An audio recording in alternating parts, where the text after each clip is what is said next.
Good morning students. हम 7वां पाठ नियंत्रण एवं समन्वय पढ़ रहे थे। तो इसमें हमारा एक टॉपिक रह गया, वो हार्मोन्स, जंतुओं में हार्मोन और पादप हार्मोन दोनों। आज हम इन दोनों को कवर करेंगे। पहले हम पढ़ेंगे जंतुओं में हार्मोन। मुख्यतः जिसके बारे में हम पढ़ रहे हैं वो है मनुष्य में हार्मोन, कि हम मनुष्यों में, मानव में कौन कौन से हार्मोन्स पाए जाते हैं, उनसे वो कौन सी ग्रंथियों से निकलते हैं और उनके क्या कार्य हैं। तो पहले हम यहाँ बात करेंगे मनुष्यों में पाए जाने वाले हार्मोन की। तो सबसे पहले यहाँ हमारे पास है पीयूष ग्रंथि। पीयूष ग्रंथि जो हमने मस्तिष्क पढ़ा था उसमें मैंने बताया था, पीयूष ग्रंथि हाइपोथैलेमस में पाई जाती है, मतलब मस्तिष्क में पाई जाती है। और इससे निकलने वाले हार्मोन्स जो हैं वो हमारे शरीर के ज़्यादातर हार्मोन्स का स्रावण कंट्रोल करते हैं, इसलिए इसे मास्टर ग्रंथि भी कहते हैं।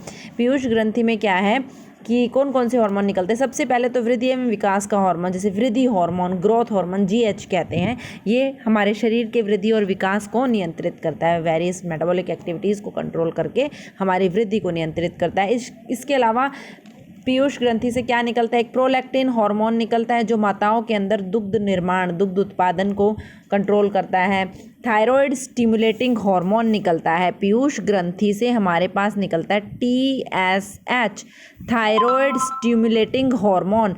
इस हार्मोन का क्या काम है, ये हार्मोन थायराइड ग्रंथि यानी कि अवटु ग्रंथि को स्टिमुलेट करता है, थायरोक्सिन हार्मोन के स्रावण के लिए। फॉलिकल स्टिमुलेटिंग हार्मोन, इसके अलावा इससे निकलता है पीयूष ग्रंथि से follicle stimulating hormone FSH, follicle stimulating hormone. ये क्या करता है, फॉलिकल स्टिमुलेट करता है गोनैड्स के अंदर, यानी कि जो हमारे जननांग है, जैसे कि मेल्स के अंदर वृषण और फीमेल्स के अंदर अंडाशय, इनको स्टिमुलेट करता है मेल और फीमेल हार्मोन्स के स्रावण के लिए। ठीक है। इसके अलावा इसमें एक ल्यूटिनाइजिंग हार्मोन निकलता है जो कि गर्भवती महिलाओं में गर्भ धारण के समय आवश्यक होता है। और वृद्धि हार्मोन जो सबसे इम्पोर्टेंट है वृद्धि और विकास के लिए। तो ये पीयूष ग्रंथि से निकलने वाले हार्मोन थे जिनके द्वारा पीयूष ग्रंथि जो है हमारे शरीर की सभी क्रियाओं को एक तरह से नियंत्रित करती है, सभी हार्मोन्स के स्रावण को नियंत्रित करती है, जिससे इसी वजह से इसको हम मास्टर ग्रंथि भी कहते हैं। इसके बाद आता है अवटु ग्रंथि, थायराइड ग्लैंड। अवटु ग्रंथि जो है ये हमारे गले वाले रीजन में, गले के अंदर जो है हमारे स्थित होती है। थायराइड ग्रंथि, अवटु ग्रंथि जिसे हम कहते हैं, इससे थायरोक्सिन हार्मोन निकलता है। अवटु ग्रंथि से कौन सा हार्मोन निकलता है, थायरोक्सिन हार्मोन निकलता है। थायरोक्सिन हार्मोन का मुख्य कार्य क्या है, प्रोटीन, वसा और कार्बोहाइड्रेट का उपापचयन, मतलब जो मेटाबॉलिज्म होता है प्रोटीन, वसा, कार्बोहाइड्रेट्स का, इनका टूट करके सरल घटकों में विभक्त होना, और जो पाचन क्रिया में हो रहा है हमारा, और फिर उन सरल घटकों से मिलकर के अलग अलग शरीर की आवश्यकता अनुसार प्रोटीन, वसा का निर्माण, ये जो उपापचयन है ये कंट्रोल करता है थायरोक्सिन हार्मोन। यानी हमारे शरीर की सारी मेटाबॉलिक एक्टिविटीज़ को कंट्रोल कौन कर रहा है, थायरोक्सिन हार्मोन। आपने देखा होगा कि कुछ केसेस में, ज़्यादातर बच्चों में होता है ये, कि उनको गायटर रोग, गलफेड कनफेड जिसको आप नॉर्मल भाषा में कहते हैं, कि गला और कान के आसपास का जो है पूरा स्वेलिंग हो जाती है। तो ये रोग होता है थायरोक्सिन हार्मोन के कम स्रावण की वजह से। जो हमारे अवटु ग्रंथि से थायरोक्सिन हार्मोन बनता है, थायरोक्सिन हार्मोन बनने के लिए आयोडीन जो है वो आवश्यक होती है। थायरोक्सिन हार्मोन के निर्माण के लिए आयोडीन की आवश्यकता होती है। जब आयोडीन की कमी हो जाती है हमारे शरीर में, तो थायरोक्सिन हार्मोन का जो निर्माण है उसमें अवरोध आ जाता है, जिसकी वजह से हमारी अवटु ग्रंथि में स्वेलिंग हो जाती है। ठीक है, ये इसका निर्माण और इसका स्रावण जो है इसमें अवरोध आ जाता है थायरोक्सिन हार्मोन, जिसकी वजह से अवटु ग्रंथि में स्वेलिंग हो जाती है। और जब अवटु ग्रंथि, क्योंकि हमारे गले की रीजन पाई जाती है, तो इसकी स्वेलिंग की वजह से हमारा गला जो है वो पूरा सूज जाता है, जिसको हम गायटर रोग कहते हैं, जिसको कनफेड भी कहा जाता है। ठीक है, ये किसकी कमी से होता है, आयोडीन की कमी से होता है। इसके बाद नेक्स्ट हम आते हैं परावटु ग्रंथि, पैराथायरॉयड, जो थायराइड ग्लैंड के पास ही स्थित होती है हमारे गले में। ये रक्त में कैल्शियम की मात्रा का नियंत्रण करती है। हमारे रक्त में जो कैल्शियम आयंस पाए जाते हैं उनकी मात्रा का नियंत्रण परावटु ग्रंथि द्वारा किया जाता है। उसके बाद हम नेक्स्ट आते हैं अधिवृक्क ग्रंथि पे। अधिवृक्क ग्रंथि एड्रीनल ग्लैंड, जो हमारी किडनीज, जो वृक्क हैं, उस उत्सर्जन तंत्र में हमने जो पढ़े थे वृक्क, उनके ऊपर मैंने आपको चित्र में बताया भी था कि ये अधिवृक्क ग्रंथियाँ हैं, तो उनके ऊपर पाई जाती हैं अधिवृक्क ग्रंथियाँ, क्योंकि ये वृक्क के ऊपर पाई जाती हैं इसलिए अधिवृक्क ग्रंथियाँ कहते हैं। एड्रीनल ग्लैंड, ये एड्रीनलिन हार्मोन बनाती है। एड्रीनल ग्लैंड जो है ये एड्रीनलिन हार्मोन सिक्रीट करती है, और ये जो एड्रीनलिन हार्मोन है ये रक्त में जल और लवणों की मात्रा को नियंत्रित करता है। क्या करता है ये? सोडियम और पोटेशियम जैसे आयन जो रक्त में पाए जाते हैं उनकी मात्रा का नियंत्रण, और रक्त में जल की मात्रा का नियंत्रण, यानी रक्त का जो बहाव इन लवणों और जल की मात्रा का नियंत्रण करके ये रक्तचाप को भी नियंत्रित करते हैं। यानी बीपी और हृदय की धड़कन का नियंत्रण किसके द्वारा किया जाता है? एड्रेनालिन हार्मोन के द्वारा। बीपी ब्लड प्रेशर, रक्तचाप जिसे हम कहते हैं, इसको नियंत्रित किस प्रकार किया जाता है? रक्त में जल की मात्रा के द्वारा, और रक्त में जल की मात्रा को हमारा एड्रेनालिन हार्मोन जो है ये कंट्रोल करता है।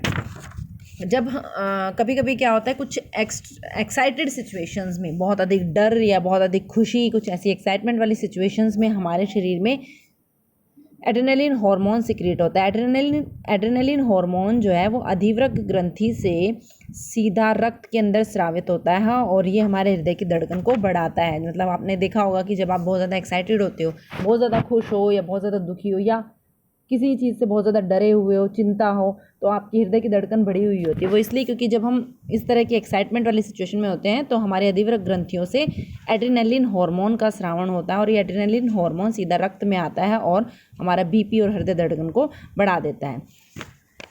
ये था हमारा अधिवृक्क ग्रंथि। उसके बाद हम नेक्स्ट आते हैं अग्नाशय। अग्नाशय जो इंसुलिन हार्मोन का स्रावण करती है। अग्नाशय ग्रंथि है हमारी, हमने पाचन तंत्र में पढ़ी थी, और ये कौन सा हार्मोन बनाती है? इंसुलिन हार्मोन बनाती है। इंसुलिन हार्मोन क्या करता है? रक्त में शर्करा का नियंत्रण, यानी ग्लूकोज की मात्रा का। हमारे रक्त में जो ग्लूकोज बनता है, मतलब पाचन के बाद जो कार्बोहाइड्रेट ग्लूकोज में बदल जाता है, वो सारा ग्लूकोज रक्त में आ गया।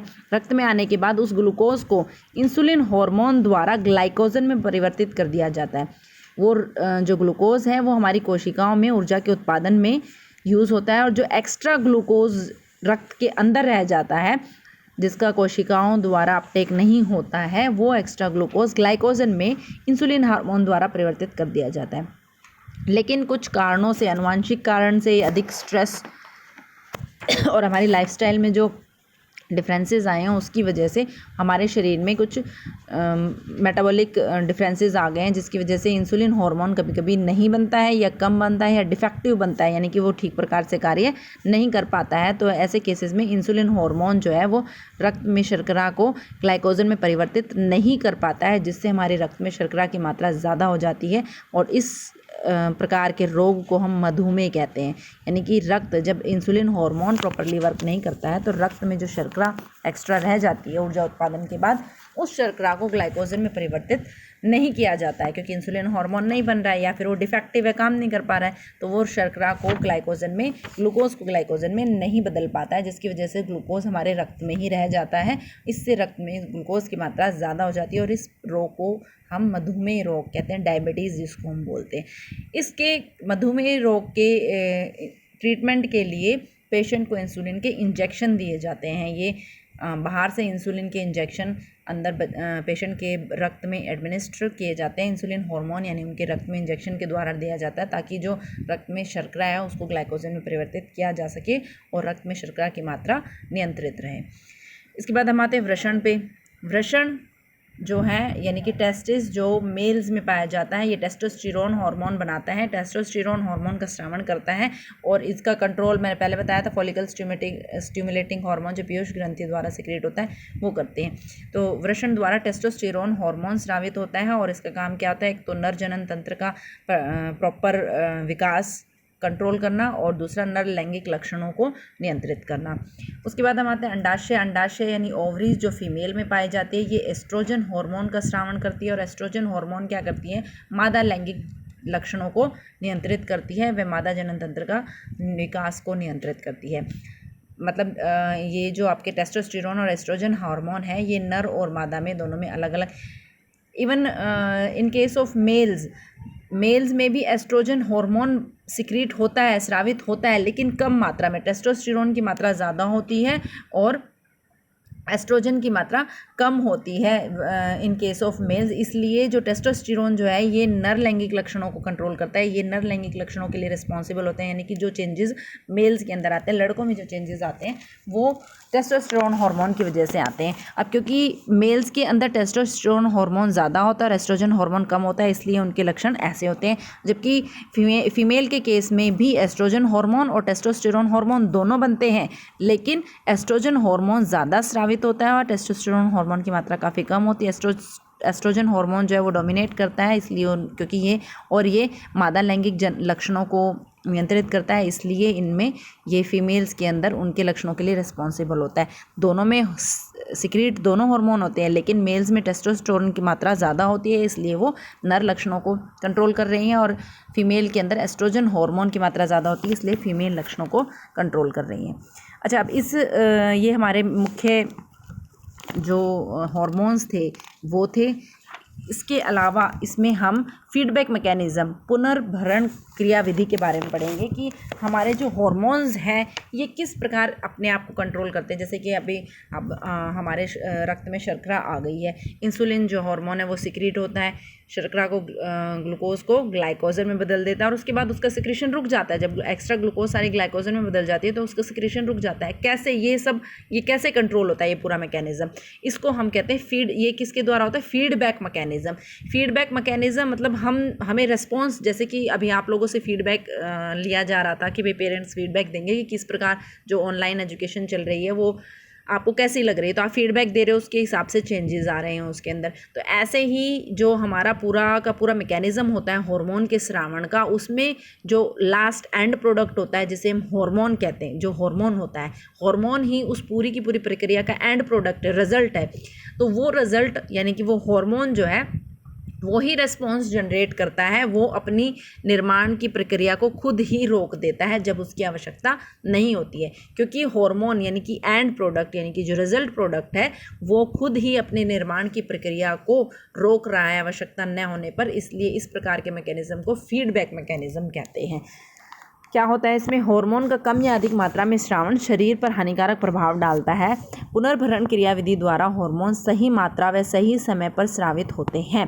पुनर्भरण क्रियाविधि में हार्मोन बनने की प्रक्रिया में जो एंड प्रोडक्ट, यहाँ जिसकी मैंने बात की थी, एंड प्रोडक्ट जो हार्मोन खुद होता है वो स्वयं ही हार्मोन बनने की प्रक्रिया को नियंत्रित करता है, इसलिए ही इसे पुनर्भरण क्रियाविधि कहते हैं। उदाहरण के लिए इंसुलिन हार्मोन की प्रक्रिया के लिए ग्लूकोज की मात्रा एंड प्रोडक्ट की तरह कार्य करती है। जब रक्त में ग्लूकोज की मात्रा बढ़ जाती है तो यह अग्नाशिक कोशिकाओं के लिए उद्दीपन का कार्य करती है, जिससे कोशिकाएं अधिक इंसुलिन हार्मोन का उत्पादन करती है। यानी कि जब ग्लूकोज की मात्रा ज़्यादा होती है तो वो अग्नाशिक कोशिकाओं को स्टिमुलेट करती है, किसके लिए? इंसुलिन स्रावण के लिए, इंसुलिन सिक्रीट करने के लिए। और इंसुलिन क्या करता है? ग्लूकोज को ग्लाइकोजन में बदल देता है, जिससे ग्लूकोज की मात्रा कम हो जाती है। और जब ग्लूकोज की मात्रा कम हो जाती है तो वो अग्नाशिक कोशिकाओं में उद्दीपन का, स्टिमुलस का अभाव हो जाता है, जिसकी वजह से इंसुलिन का स्रावण कम हो जाता है। तो इसे हम कहते हैं फीडबैक मैकेनिज्म। जब ये, जैसे कि यहाँ इसी एग्जांपल के साथ बात करेंगे कि ग्लूकोज जब इंसुलिन के स्रावण को स्टिमुलेट कर रही है यानी कि बढ़ा रही है, तो इस प्रकार इसको हम कहेंगे पॉजिटिव फीडबैक, जो रिस्पॉन्स को बढ़ा रही है। और जब ये ग्लूकोज की मात्रा कम होने से अग्नाशिक कोशिकाओं से इंसुलिन के स्रावण को रोक देती है, तो उसे हम कहते हैं नेगेटिव फीडबैक, यानी कि अपने सिक्रीशन को कम करना, प्रभाव को कम करना नेगेटिव फीडबैक, और प्रभाव को अधिक करना, बढ़ाना पॉजिटिव फीडबैक।